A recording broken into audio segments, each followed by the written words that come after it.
میرے نبی سے ایک صحابی نے پوچھا یا رسول اللہ ہمارے محلے میں ایک خاتون رہتی ہے، رات کو تہجد پڑھتی ہے، دن میں روزے رکھتی ہے، پر اس کی زبان بہت سخت ہے، بہت بےزتی کرتی۔ آپ نے کہا جہنم میں جائے گی۔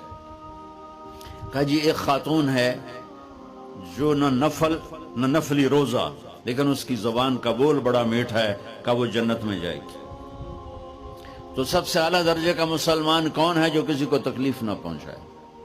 پھر اس نے پوچھا ای الایمان افضل، سب سے اعلیٰ درجے کا مومن کون ہے؟ تو آپ نے فرمایا حسن الاخلاق، جس کے اخلاق اچھے ہوں وہ سب سے اعلیٰ درجے کا ایمان والا ہے۔ کیونکہ تکلیف نہ پہنچانا اخلاق کی ایک صفت ہے، اور اخلاق کی بے شمار اقسام۔